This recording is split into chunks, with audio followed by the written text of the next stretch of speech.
Hello, everybody. Welcome back to the podcast. Hope you've been having a good few days listening and enjoying. Well, this next one is the most fabulous Roger Taylor. I saw him the other evening at Shepherd's Bush Empire, and he was extraordinary. The band were amazing. I mean, it was just one of the best rock and roll shows I've ever seen. Anyway, listen to Roger and let me know how you feel. Yeah, this is a fantastic episode. So if you're here for Roger, thanks so much. We really hope you enjoy it. And then after this, we want to encourage you, check out some of the other episodes. We've had a real collection of all kinds of different people share their stories over the last few weeks. So check them out. But before you do that, let's jump into Roger's story. This is Cocktails with Pattie and Roger Taylor.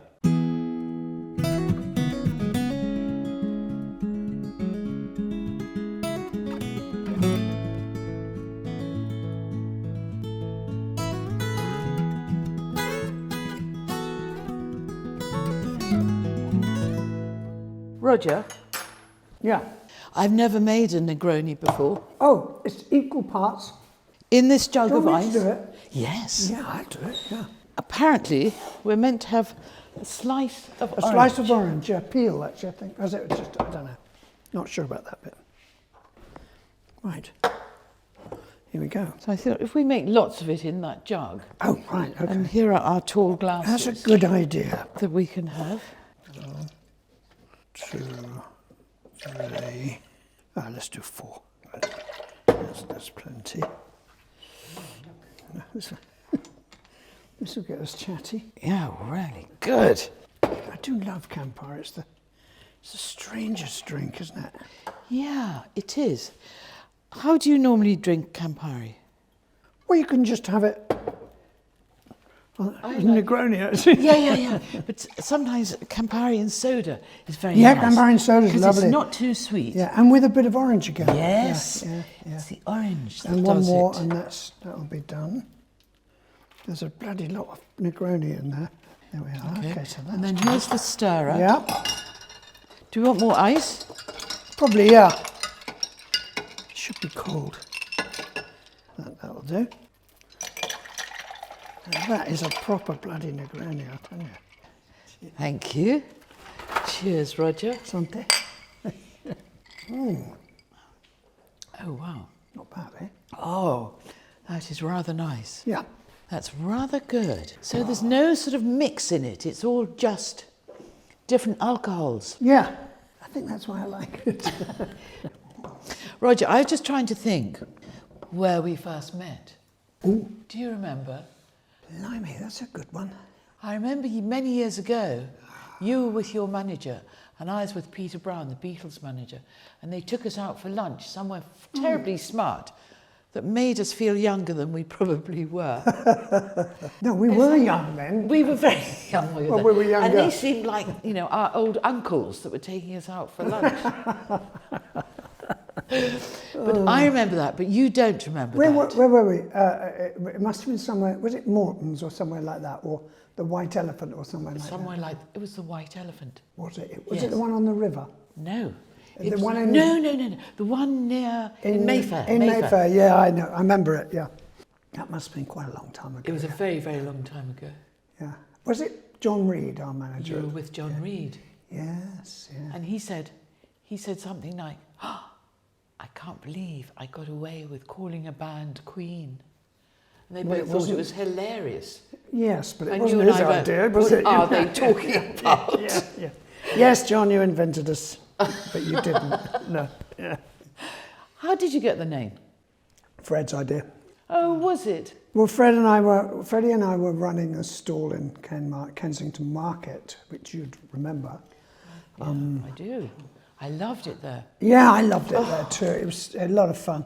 We were very broke, but and we formed the band. We were trying to pay for our food basically by selling things, Yes. and then we had lots of arguments about what we should call it, etc. And Brian and I had different ideas, and just the three of us at the time. But Freddie was absolutely certain it should be called Queen. And we realised all the connotations, and And he says, well, it's short and it's got 2 E's. So in the end, he was so sure about it, we sort of went with him. He managed to sweep you along, you know, with all his fabulous enthusiasm. How wonderful. Yeah. And it's a perfect name in time. It's sort of, nobody questions it, you know? It's just like, but it's powerful in just one word as well. True, one word's good. It's, you know, it's powerful. Like, you know, like cream, who, I suppose the who. Yeah. Yeah. But I think a name assumes, when people have it in their heads, it sort of assumes its own life, doesn't it? You know, like, I mean, Led Zeppelin, what?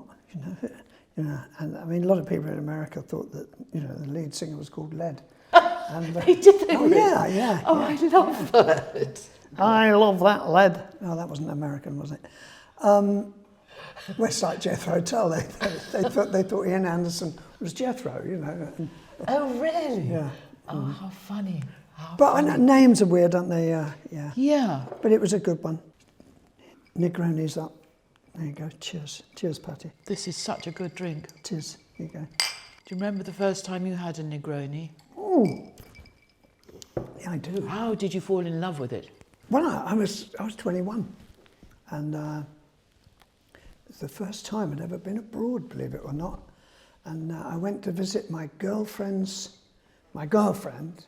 and her family. Her father was in the RAF in Malta. Right. And I flew out there on a 4-engine Britannia. 50 quid it cost. Is that a prop plane? Yeah, prop plane. 4 engines, 4 prop engines. And and it was their habit to drink Campari Orange or Negronis, I think. And I remember thinking, ooh, I've got a taste for this. It's quite sophisticated in a way, isn't it? It is. And Yes. I love the name, Negroni. Negroni. It sounds as if it should be a Caribbean island. It does, doesn't it? Yeah. Or an Italian castle or something. Oh, yes. The Count of Negroni. Yeah. And I remember ages ago you told me that when you left school you wanted to be a dentist. No. You didn't? No, I didn't want to be a dentist. I went to dental college in London, the London Hospital Medical College, and it was really, I've got to be honest, it was my sneaky, cunning way of getting to London. And in those days we had a free grant, believe it or not, from a Tory government. No, from a Labour government. Yeah. Which is quite odd, isn't it? But, you know, they paid for students, you didn't have to repay. And so I came to London, went to dental school, not very often, and then eventually started the store with Freddie. And I met Brian May, and we formed a band, which was why I came to London, really. Oh, I see. I just wanted to be in a band. Right. But you grew up in Cornwall. Yeah. Were there no other musicians there at the time? Oh no, I'd been in a band since I was 12, and we used to, you know, when I was at school, we would play all the time around Cornwall, you know, 2 or 3 shows a week, gigs a week, for very little money, but it was better than nothing, you know. But you had to start somewhere. Yeah, I mean, we grew up doing covers, soul songs, and then, you know, when people like Hendrix came along, we got into all that, and. Yeah, so I'd been in bands for 8 years by then, you know. Oh, right, right, of course. That was all I wanted to do, really. That was your passion. Yeah, it's all about London, isn't it? London's the hub. And it was happening then, wasn't it? Oh God, London. It all started happening. London was. It felt like almost one of the main hubs of the world, you know, because, you know, the King's Road, and it was after. It was I guess 68, 69 was when I arrived. Kind of the end of that glorious period, but it was happening. Yeah, it was happening. I loved just walking on the King's Road and checking people out. Everybody was dressing in a more cool way, it seemed, every week. Yeah. Well, you were one of them. And the boys started growing their hair long, so you knew who was going to be, you know. Oh, absolutely. Cool dude to talk to. Kind of beautiful people. Yes. I've got to tell you, Pattie, I remember as a schoolboy. At school, older, But I remember they had the mini skirt, didn't we? Yes. And then there was a picture of you on the front of the Daily Mirror, I think it was, in, ladies and gentlemen, introducing the micro skirt. And I remember thinking, oh yeah, that's all right. Really, Roger, how funny. And with millions of others, I'm sure. Yeah, how funny. Yeah, we didn't mind how short our skirts No, were. we didn't mind how short they were. I remember going to Paris with some models, you know, wearing really short skirts. Yeah. And the French were horrified. The Parisians were horrified. Wow, yeah, they could didn't be like so- it at all. So sort of conservative. They were. They were conservative. Yeah. But we thought it was wonderful to be so rebellious. Yeah. Well, as you were saying, like London was leading. You know, we were way. I love the French culture and their. Oh, me too. But I remember the French kids used to come over to London and Yeah. go to this shop opposite the British Museum, and where they sold Fair Isle jumpers.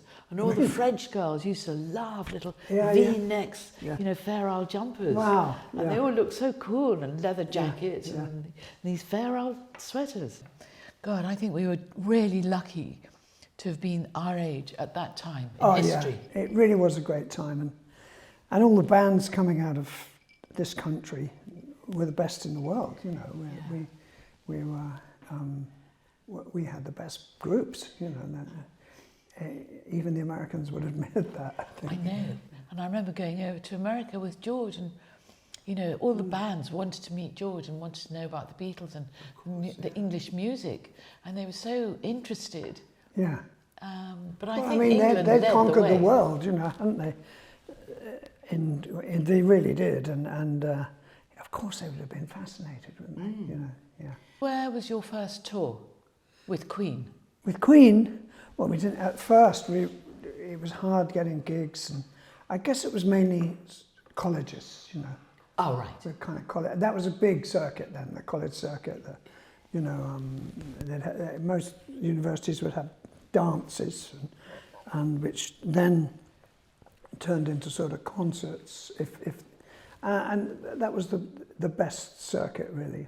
But I remember Mick Fleetwood telling me that Fleetwood Mac did the same as you. Yeah. You know, the college tours. They were a couple of years And ahead, really. And soon as there was a break and they went off to the dressing room or whatever, would have a drink, guys would get up and they'd all rush for the drum kit.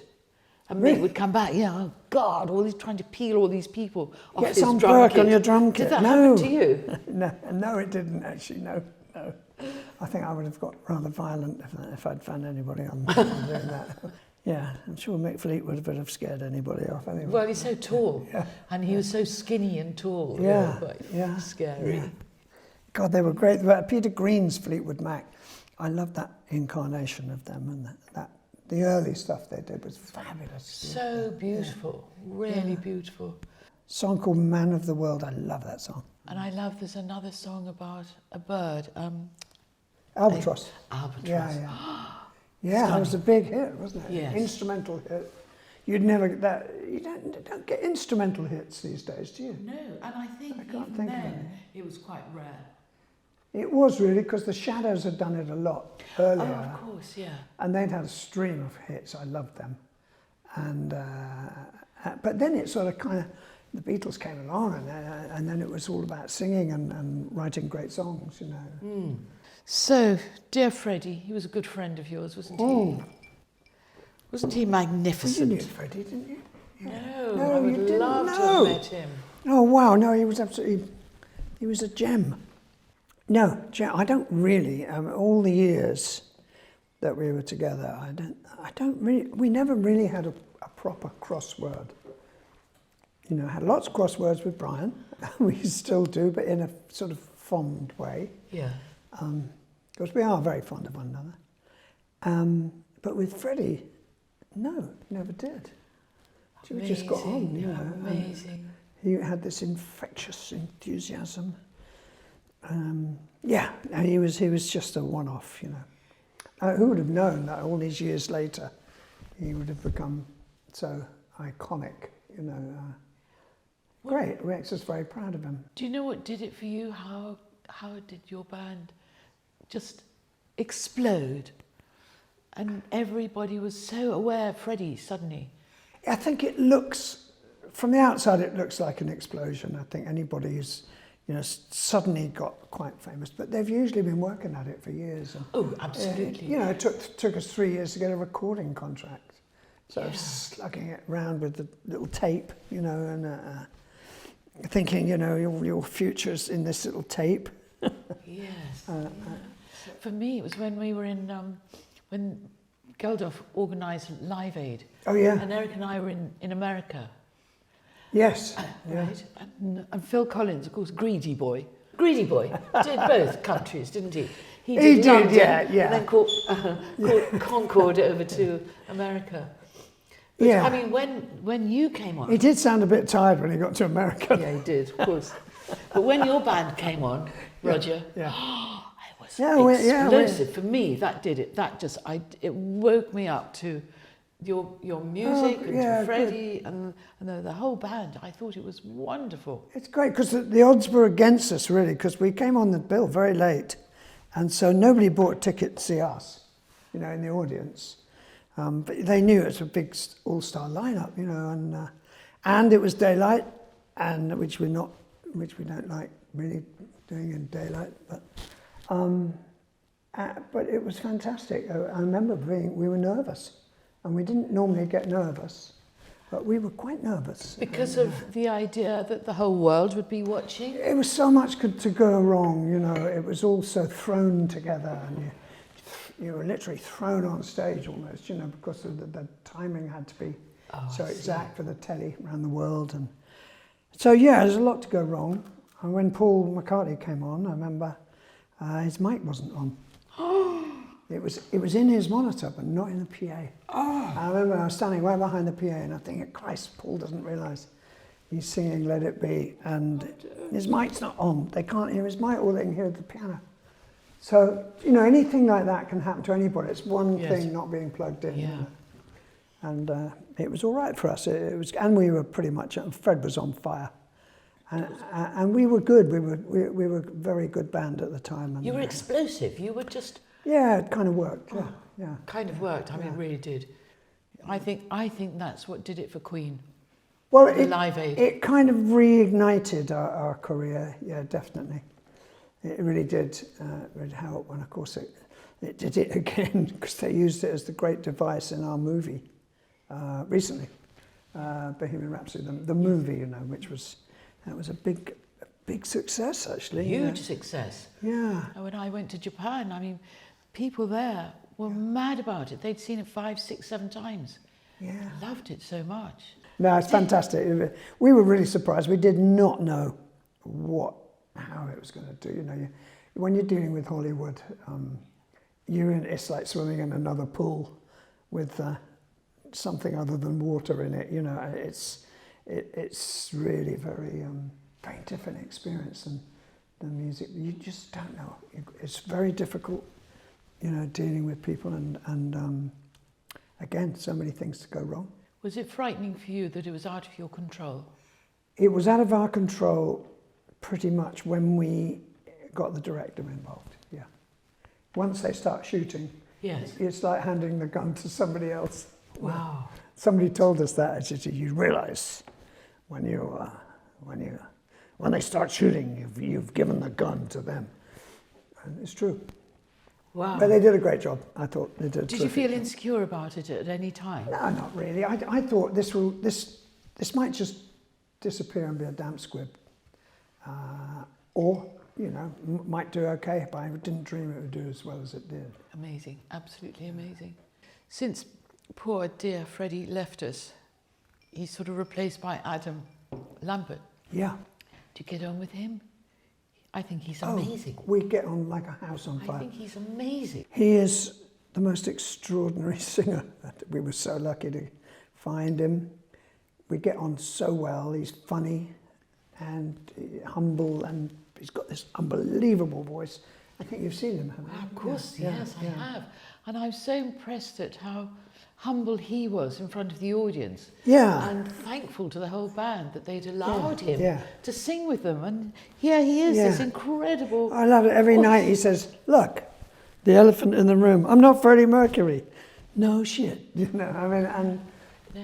you know, He is Adam. yeah, established that, and then they forgive him for not being Fred. You know, it's quite amazing what people they kind of think. "Oh, you know, Fred is not there. Well, don't come. You know. Yeah. But what a heavy load for him to take on. Yeah, hell of a heavy load actually, and he does it magnificently. You know, every night with a smile. And, you know. Yeah, he didn't let the side down at all. No, he's absolutely amazing. I love him. I agree. He's a bit young though.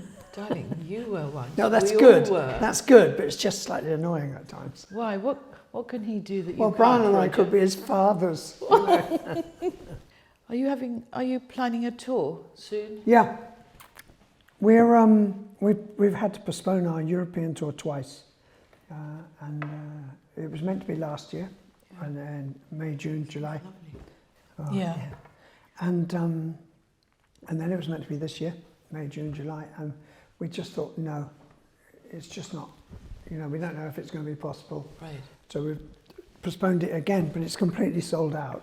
So every ticket's sold. So, Of course. and it's going to be May, June, July next year, assuming Brian and I can still do it. But we can. I think we can. Of course you will.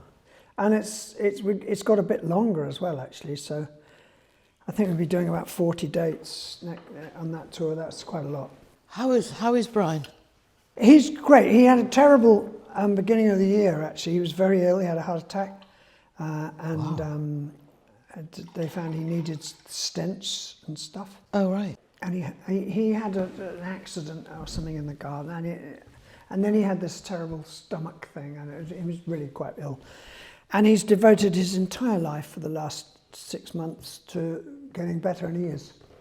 So he's good. I'm glad to hear that. He's good, but he's had a really awful year. Poor him. Poor him. Yeah. I remember my uncle who spent most of his life in Africa with various tribes, etc., etc., etc. When he came to England, Eric was giving a concert in Guildford, oddly enough. And my uncle brought his shooting stick with him to sit on. I love it, I love it. Yeah. Didn't trust the seating Bloody arrangements. sensible idea, very sensible. Yeah, yeah. Yeah, I think when you get to, I'd say my age, I won't say your age, but I think we've got a right to sort of not try too hard and be comfortable, you know. I want to be comfortable now, you know. Yeah, and also to recognise the fact that we're not the age we are in our No, heads. no. We're actually No, I'm not, older than that. not 38.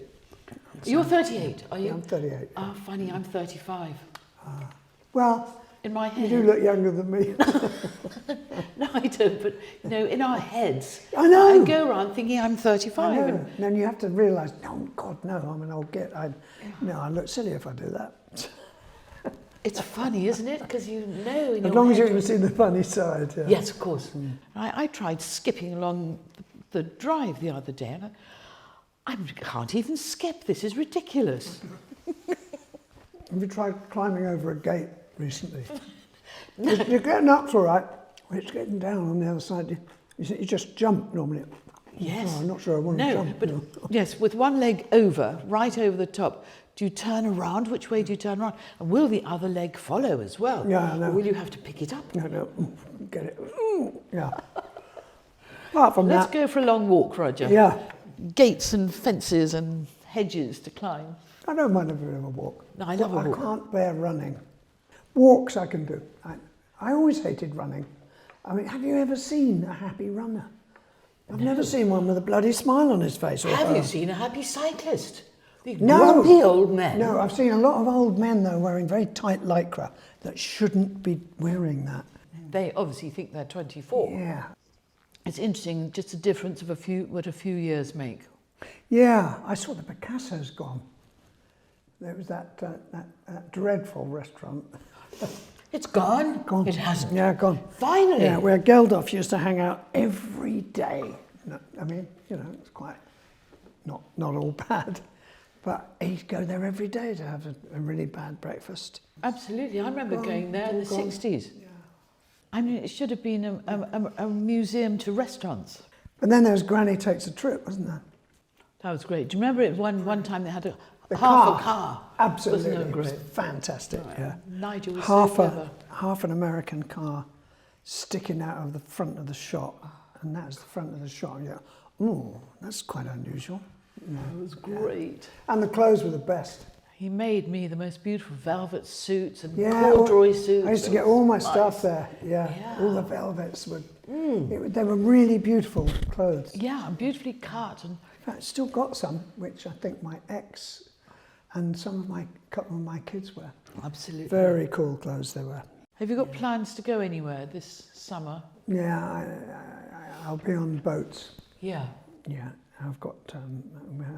We had a bit of bad luck with my new boat. Why? Somebody's masts fell on top of my masts and broke them, so they're going to make new ones. So, yeah. What a dreadful thing to Yeah. happen. You remember the old boat? Yes, I Tiger love the Lily? old boat. Yeah. I went on the old boat. Yeah, we spruced her up and put her back in the water. How lovely. Very pretty boat. Yeah, she was a nice old thing. Wasn't Really she? beautiful. Yeah. Really beautiful. Been all Very over gentle. on that boat. I've been hundreds and hundreds of thousands of miles on that boat. Yeah. Really, Yeah. really. Yeah. Yeah. Yeah, went through the Panama, you know. Oh, wow. Were Yeah. you on it? Huh? Were you on her? Yeah, fantastic. No. Yeah, it's fantastic. Yeah, Amazing. that's when you suddenly feel really small next to those Panamax car transporters, you know, and they're up to 1,000 feet long and 82 feet wide. Really? I think they're building another canal next door to the Panama. I mean, the Panama is two canals. People don't realise that. It's not one, it's two. And there's a big lake in the middle. And it was built, which is incredible, the year before the First World War. Oh. How the fuck did they do that? How did they do it? But how did they know it was going to be so busy? Well, I mean, it was cutting out 8,000 miles. Oh, yeah, of course. But what they didn't know was that the Pacific is 1.5 meters lower than the Atlantic. I don't believe it. So do they have a lock? They've got 13 locks, I think it's 13. Yeah, bloody good job. How isn't it? did that happen? Well, How, that's extraordinary. I don't, So if can't they- get my head around that. Well, when they're first trying to build it, the French, I think, they're trying to go straight through, Yeah. and so many people died of yellow fever and I think malaria. They stopped, and there were no locks. And if they'd done that, the Atlantic would have flowed through the canal and wiped out the Galapagos. So, you know, forget it. You think so you're going to get the Atlantic going straight into the Pacific. 1.5 meters of the Atlantic, you know, that's an awful lot. Of a body of water. That is No, not a lot of people know that. extraordinary. That's I'm full of amazing. crap like that. Roger, Well, I think I'm pretty certain that's all true. Yeah. that is extraordinary. Yeah. I wonder if you've travelled more than me. I think you have. I couldn't have done, Roger. I think you have. How many tours have you been on? Do you know?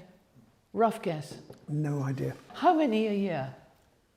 Oh, well, about 3 a year when we were in the old days, but not anymore. About 2 a year recently.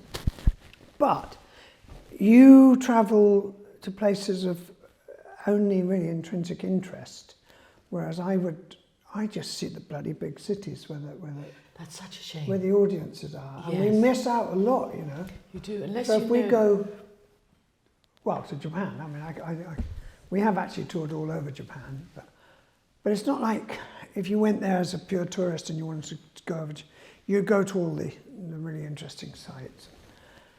You know, I've seen a lot of Japan, but it's like coming to England and going to London, and you know, but you miss out. You miss out on the Peak District or the Lake District and the Cornwall or whatever. You know, you'd never see that. You just see the centres of population. You need to know somebody on the ground, somebody who lives there, True. that can not waste But time, just take you to all the great so you places. don't always have time. You've got to No. move on. You know, you're in Munich, then you're in Berlin, then you're in Hamburg, and then you're in Paris, and then you're in Prague, and then you're in. I love Prague. Yeah, I love Prague actually. Prague's cool, isn't it? That's so beautiful. You only need to go to Prague Oh, because it's got it all. Yeah, It's all there. Yeah. Beautiful, beautiful. Are your tours divided up into doing either Europe, which then takes in Sweden and Norway, etc., or America, or Australia?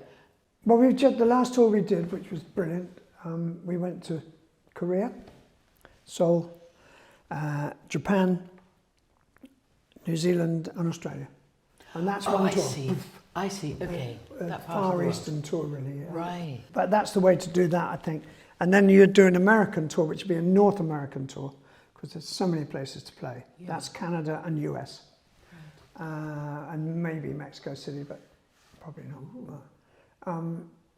And then you could do. We've done South American tours, which are quite difficult to do, but. So where in South America would you play? When we do all the capitals, you do Rio, Sao Paulo, Buenos Aires, maybe Caracas, but not right now because it's too dangerous.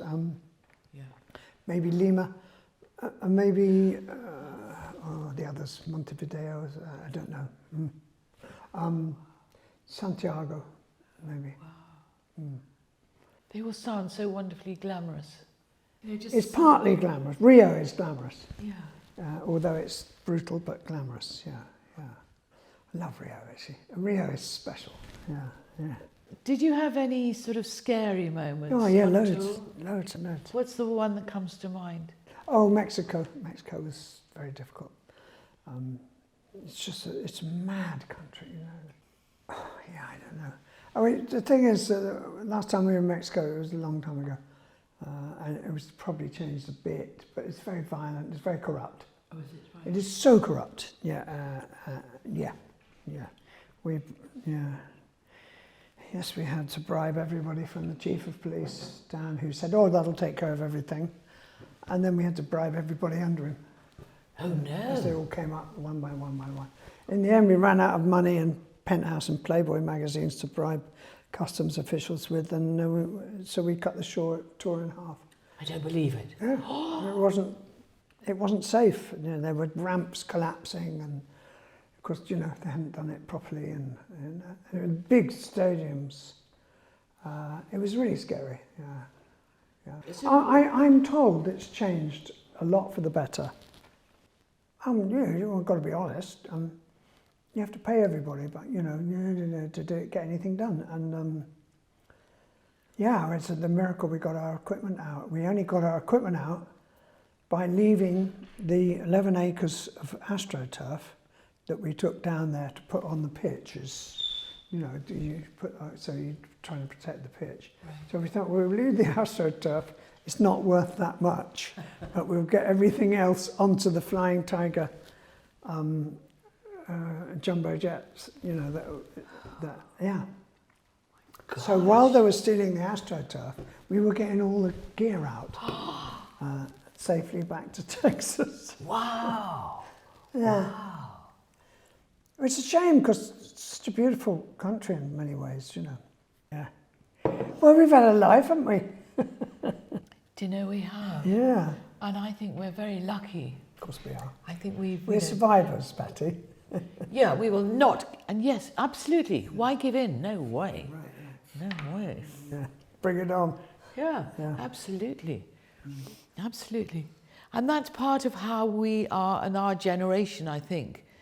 We survived because I saw in my parents that they had no sort of real joy for life. They had no energy, certainly not the energy that I have, that we have. Yeah. And, and I suppose because at that time they'd lived through part of the war when they were young, 18, 20, whatever. Yeah. And then they were miserable because there was very little around. Little Yeah, joy, the 50s. little music. The 50s little were music. shit. Yeah. Yeah, I mean, I was one, but it was horror. I just remember everything was sort of dull green or grey or beige. Roger. Yes, Pattie. I want to thank you very much for coming here and also for introducing me to the best way to drink a Negroni. And that's with you, Roger. What a What pleasure. a lovely evening we've been having. And thank you so much. Oh, it's been lovely, and thank you very much for having me, and thank you for these delicious tidbits of quail's eggs, and apparently olives are very good for you. And yeah, it's been lovely. And if I've offended anybody, I'd just like to say good. I love it.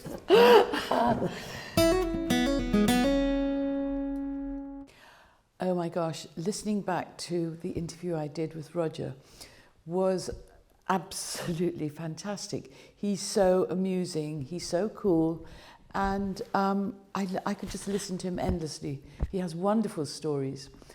And one thing he said about Brian, which was a bit upsetting at the time, about him not being well. But anyway, when I went to his concert the other evening, Brian made the most spectacular appearance for a couple of numbers, looking marvellous, looking like Brian, giving it all, and it was great to see him. So he didn't look that ill, he looked fantastic. But, you know, thank you, Roger, again. It was so joyous chatting to you. I hope everybody else enjoys it. I'm sure they will. Yeah, amazing episode. I love that episode. It was great to meet Roger and hear all these different stories. And I imagine there are many, many stories that Roger could share. So Oh, yes. who knows? Hopefully we can get him back. But for now, like you said, I hope everyone enjoyed that episode. And we're going to take a short break over the next couple of weeks. We've got a few more guests to come, but we're just going to take a couple of weeks just to prepare for that. We'd love it if you could connect with the podcast, and you can do that via the socials, which if you're on Facebook is official Pattie Boyd. On Instagram, it's Pattie Boyd Official.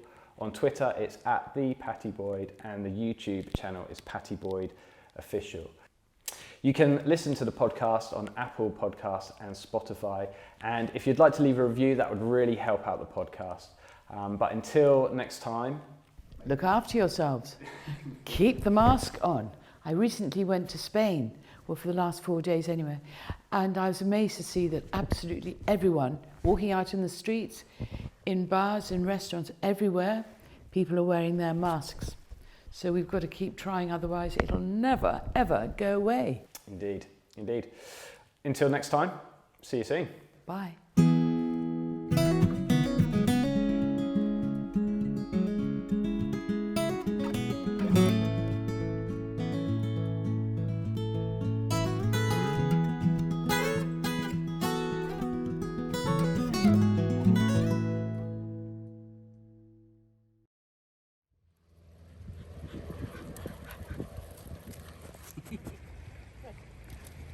Oh, Fred, Freddie, where are we going?